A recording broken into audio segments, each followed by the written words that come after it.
Welcome to Yash Sampat Educator. Hello everyone, this is Rashi and I welcome to you all to this weekly current affairs series which is for the 4th week of May 2023. So friends, let's go through the headlines first. India observes the National Anti-Terrorism Day on May 21. World Metrology Day 2023 is celebrated on 20th May. International Day of UN Peacekeepers 2023 observed on 29th May. Neeraj Chopra becomes world number 1 in men's javelin ranking. India clinches title of CAVA Women's Challenge Cup 2023. Narendra Modi conferred with Papua New Guinea and Fiji's highest honor. Bulgarian writer Georgi Gospodino wins International Booker Prize for Time Shelter. Goan writer Damodar Mozo gets 57th Gyanpith Award. Indian government introduced 30% subsidy for sustainable shipping construction. First Vande Bharat Express train of Northeast to be flagged off by PM Modi. India secured approval to set up second hydropower project in Nepal. Bangladesh-US joint naval exercise held in Chattogram. Indian origin Sikh become first turban-wearing Lord Mayor of UK city Coventry. INS Tarkash and INS Subhadra arrives in Saudi Arabia, kick-starting Al Mohid Al Hindi 2023 naval exercise. Sudarshan Shakti exercise 2023 enhancing India's defense capabilities. SpaceX sent first Saudi Arabian astronaut to the International Space Station. Axiom Space private astronaut mission to test cancer drugs in space. AI Supercomputer Erawat puts India among top supercomputing league. Infosys launches Topaz and AI first set of services, solutions and platforms. Expo set India's first polarimetry mission.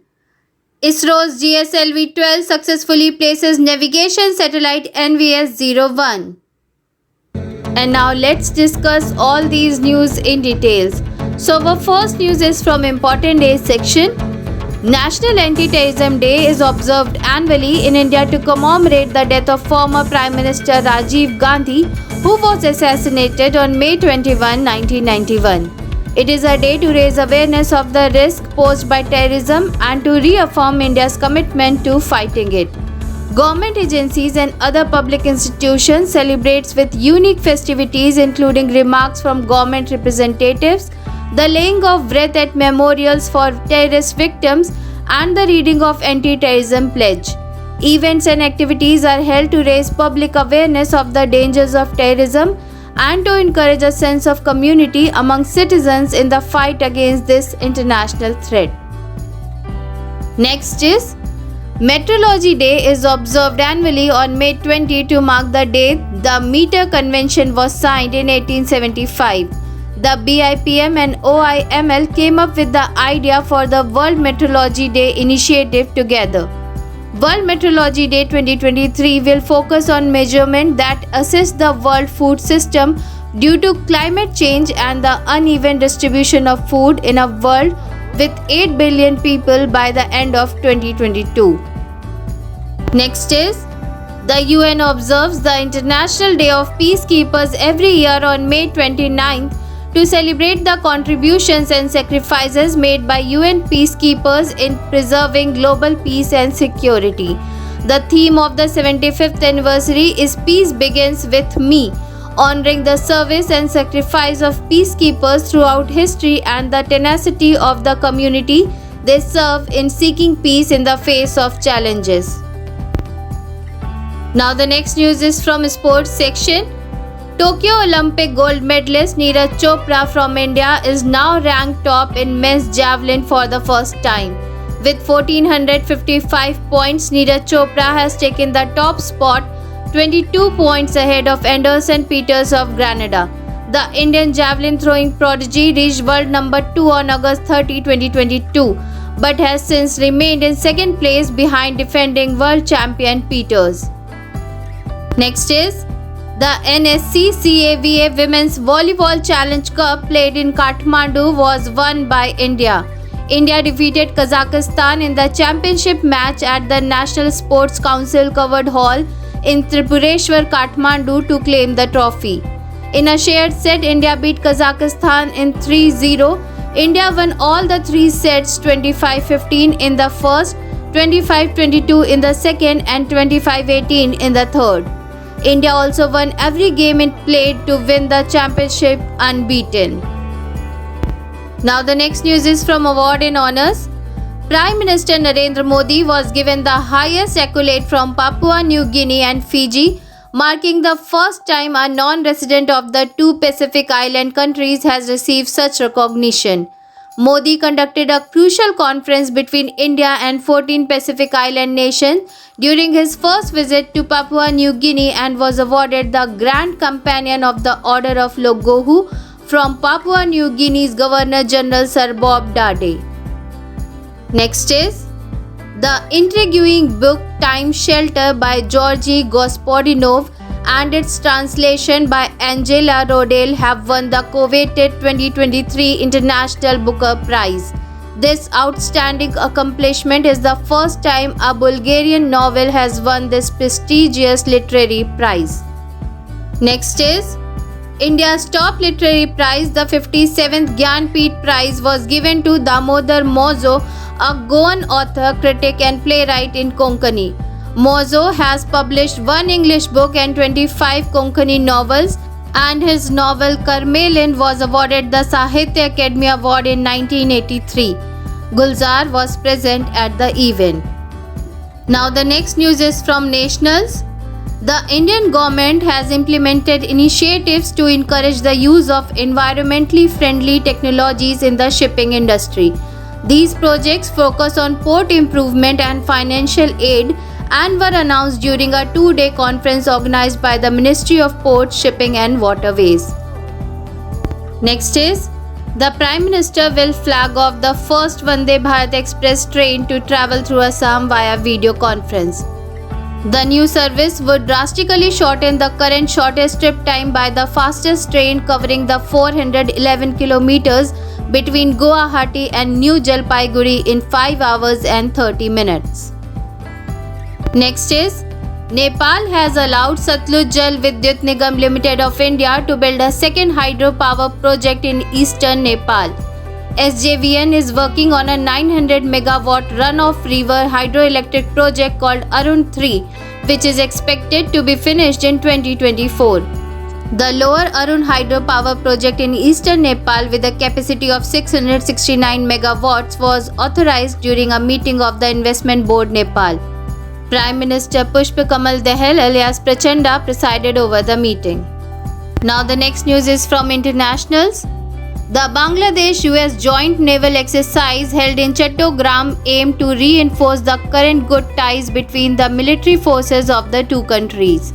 US Special Forces and Special Forces from Bangladesh Army and Navy participated, with Rear Admiral Abdullah Al Mamun Chaudhry as the chief guest and guests from the US Embassy in Bangladesh. Officials from the Armed Forces Department, the Army, the Navy, the Chittagaon Naval Region and invited guests participated in the drill. Next is Jaswant Singh Birdi has been named as Coventry's next Lord Mayor, a key turning point in the city's history.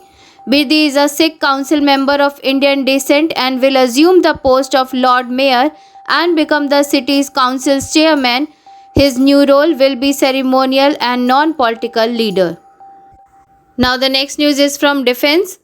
The INS Tarkash and INS Subhadra have arrived at Port Al Zubail to begin the second iteration of the naval exercise Al Mohed Al Hindi 2023, marking a critical turning point in the expanding defense cooperation between India and the Kingdom of Saudi Arabia.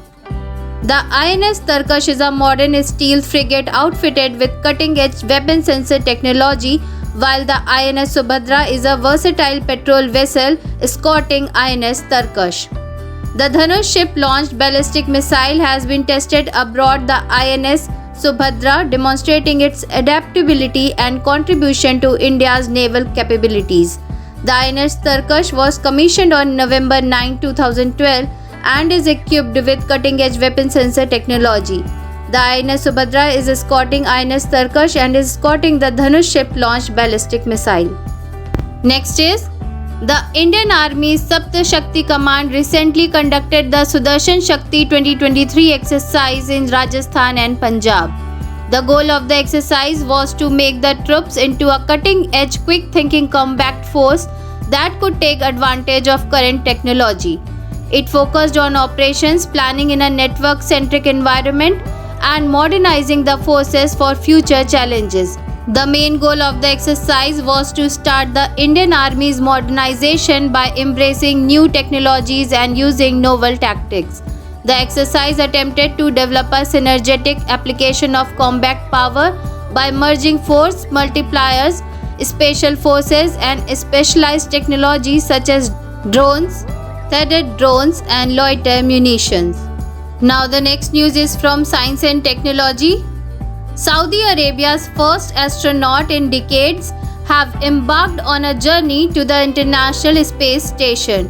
Rayana Barnawi and Ali Al-Karni, supported by Saudi government, joined a crew that included a former NASA astronaut from the Kennedy Space Center. Houston-based Axiom Space organized the mission and SpaceX carried it off. Next is Axiom Mission 2 was launched by Axiom Space to the International Space Station to carry out tests on human stem cells, aging, inflammation, and cancer. The results of these studies could improve cancer therapy on Earth and benefit astronauts' health. Next is the AI Supercomputer Erawat, located at CDAC Pune, has achieved a global rating of 75th on the top 500 global supercomputing list at the International Supercomputing Conference in Germany. This achievement marks India as a top country in the field of AI supercomputing. It has a combined peak compute of 410 AI petaflops, mixed precision and sustained compute capability of 8.5 petaflop, double precision, with 13 petaflops as the maximum computing speed. Next is Infosys has introduced Topaz, a suite of services, solutions, and platforms that use AI technology. It is based on Infosys AI architecture, which enables the building of an AI-first core that improves people's and organizations' capacity to provide cognitive solutions and generate value.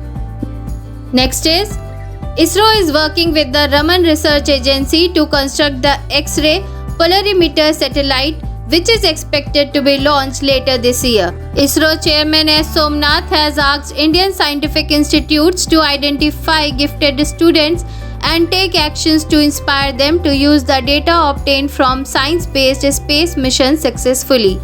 ExpoSat is being discussed in this context.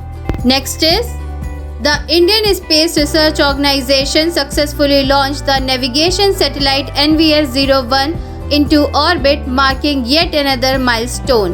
The 51.7 meter tall GSLV F-12 rocket launched on Monday, May 29 from Sriharikota's second launch site, 130 km from Chennai.